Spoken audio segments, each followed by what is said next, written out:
Halo, Assalamualaikum warahmatullahi wabarakatuh. Kembali lagi bersama saya Muhammad Niam, sales Mitsubishi Kartasura. Setelah kemarin membahas tentang alasan penyebab pengajuan kredit mobil Mitsubishi Expander di reject atau ditolak leasing, pada video kali ini kita akan membahas mengenai syarat-syarat yang diperlukan untuk proses pengajuan kredit mobil Mitsubishi Expander supaya cepat di ACC. Apa saja syarat-syaratnya? Nah, untuk lebih jelasnya, simak video ini sampai selesai. Tapi sebelumnya jangan lupa klik like pada video ini, tekan tombol subscribe dan nyalakan belnya untuk mendapatkan notifikasi terbaru seputar mobil Mitsubishi Expander.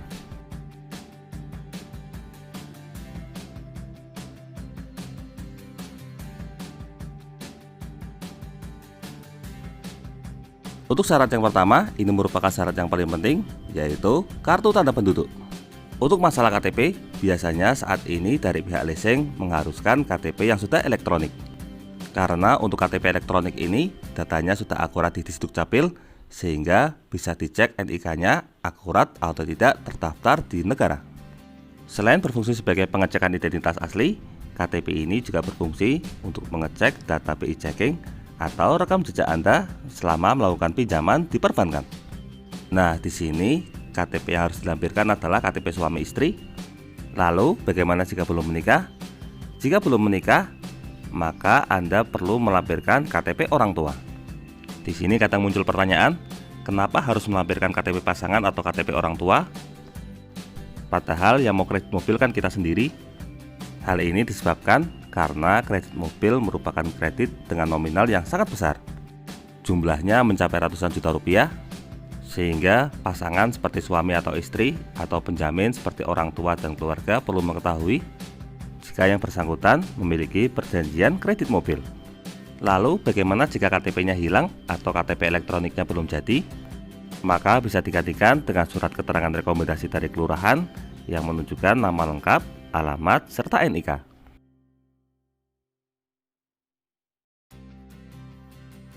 Berikutnya, untuk syarat yang kedua adalah kartu keluarga. Kartu keluarga ini berfungsi sebagai alat bantu untuk pencocokan data yang ada di KTP. Ini berfungsi untuk memastikan bahwa data yang tercantum di KTP dengan KK tidak ada perbedaan. Selain itu, melalui kartu keluarga, di sini juga bisa diketahui berapakah anggota keluarga yang menjadi tanggungan. Misalnya, berapakah jumlah anaknya, lalu si anak tersebut saat ini usia berapa. Dengan mengetahui jumlah anggota keluarga dan usianya, maka dari pihak leasing bisa mengkalkulasi kira-kira berapakah beban biaya bulanan yang harus ditanggung oleh konsumen untuk menafkahi anggota keluarga tersebut. Misalnya ada anak yang berusia 15 tahun, maka di sini dari pihak leasing akan mengkalkulasi kira-kira berapakah kebutuhan hidup untuk anak yang berusia 15 tahun, termasuk diantaranya adalah keperluan biaya sekolah serta keperluan primer lainnya. Karena di sini dari pihak leasing tidak mau jika nantinya kredit mobil ini tidak menjadi berkah bagi keluarga, tetapi justru menjadi masalah. Jangan sampai SPP sekolah anak menjadi terganggu gara-gara uangnya habis untuk membayar angsuran. Lalu bagaimana jika sudah menikah tetapi kakaknya belum jadi satu? Ini tidak menjadi masalah. Anda cukup melampirkan kartu keluarga dari pihak suami dan kartu keluarga dari pihak istri.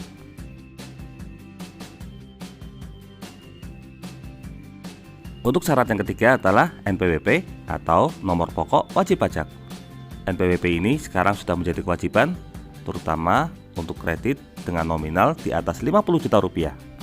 Ini merupakan syarat dari negara, karena saat ini negara mewajibkan apabila ada pinjaman yang nominalnya di atas 50 juta rupiah, maka calon debitur harus memiliki kartu NPWP.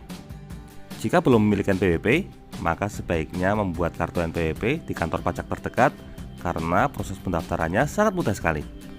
Tetapi khusus untuk istri, jika suaminya sudah memiliki NPWP, maka istri tidak perlu membuat kartu NPWP lagi.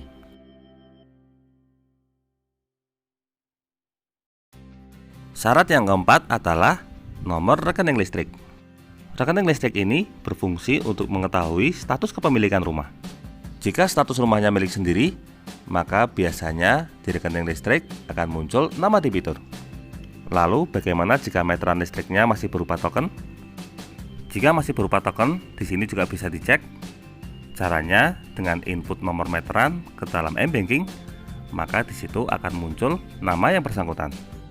Lalu bagaimana jika sebenarnya rumah sudah dibeli, tetapi untuk meterannya belum diganti, masih atas nama pemilik lama? Maka untuk syarat rekening listrik ini bisa digantikan dengan kartu PBB. Sebenarnya jika rekening listrik atau PBB-nya ini belum atas nama sendiri tapi atas nama orang tua, ini tidak menjadi masalah. Boleh digunakan karena datanya bisa dicek melalui KK. Di bagian KK akan muncul nama orang tua, ayah dan ibu, sehingga bisa disinkronkan dengan data yang ada di rekening listrik atau PBB. Lalu bagaimana jika data di rekening listrik atau PBB masih belum juga sinkron? Kenapa hal ini menjadi sangat penting sekali? Karena di sini berfungsi untuk melakukan pengecekan status kepemilikan rumah seperti yang pernah kami jelaskan di video sebelumnya.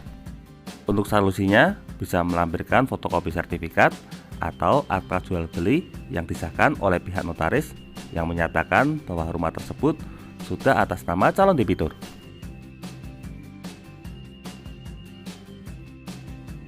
Syarat yang kelima adalah slip gaji. Untuk masalah slip gaji ini cukup jelas, fungsinya untuk mengetahui penghasilan setiap bulan sehingga bisa digunakan untuk mengkalkulasi kemampuan angsuran setiap bulannya. Lalu, bagaimana jika status pekerjaannya bukan pegawai tetapi wirausaha? Jika status usahanya berupa wirausaha, maka untuk slip gajinya ini tentu saja digantikan dengan kwitansi atau nota-nota pembelian transaksi.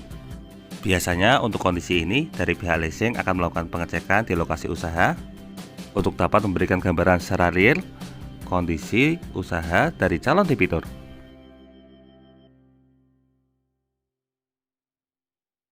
Dan untuk syarat yang keenam adalah buku tabungan printout selama 3 bulan.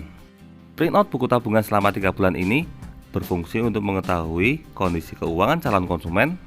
Dari situ bisa terlihat bagaimana kondisi perputarannya, lalu kira-kira setiap bulan bisa saving berapa juta. Nah, kemampuan savingnya ini nantinya dapat mencerminkan kemampuan angsuran setiap bulannya. Lalu, bagaimana jika calon debitur sama sekali tidak punya buku tabungan? Biasanya di sini dari pihak leasing tidak langsung menolak atau merecek, tetapi terlebih dahulu akan melakukan pengecekan ke lokasi usaha untuk melihat kondisi real lokasi usahanya. Nah, itulah 6 persyaratan kredit yang harus dipenuhi saat Anda berencana untuk melakukan pengajuan kredit mobil Mitsubishi Xpander. Sebenarnya ini tidak hanya berlaku pada mobil Xpander, tetapi juga berlaku untuk kredit mobil pada umumnya. Intinya, semua proses tersebut ditujukan agar dari pihak leasing dapat menganalisa dengan baik, sehingga ketika mobil berhasil turun, nantinya mobil ini dapat menjadi berkah bagi keluarga, tidak justru jadi masalah baru. Prinsipnya, mobil jangan sampai membuat hidup Anda menjadi ngos-ngosan atau malah tercekik. Pastikan kemampuan angsuran Anda tidak melebihi dari kebutuhan bulanan. Demikian video mengenai persyaratan kredit yang harus Anda penuhi saat berencana untuk melakukan pengajuan kredit mobil Mitsubishi Xpander. Semoga video ini dapat bermanfaat, terutama bagi Anda yang saat ini sedang berencana untuk membeli mobil Mitsubishi Xpander secara kredit. Untuk info lebih lengkap mengenai kredit mobil Mitsubishi Xpander, silakan bisa menghubungi kami, Muhammad Niam, di nomor 081 228 447 856. Atau bisa juga kunjungi website kami di www.mitsubishisolo.co.id. Jangan lupa klik like, subscribe, dan bagikan video ini kepada semua orang yang Anda kenal. Saya doakan bagi Anda sudah like dan subscribe pada video ini, semoga rezekinya semakin lancar dan tahun ini bisa membeli mobil Mitsubishi Xpander semua. Terima kasih banyak sudah nonton video ini. Jangan lupa ingat Mitsubishi, ingat Mas Niam. Terima kasih.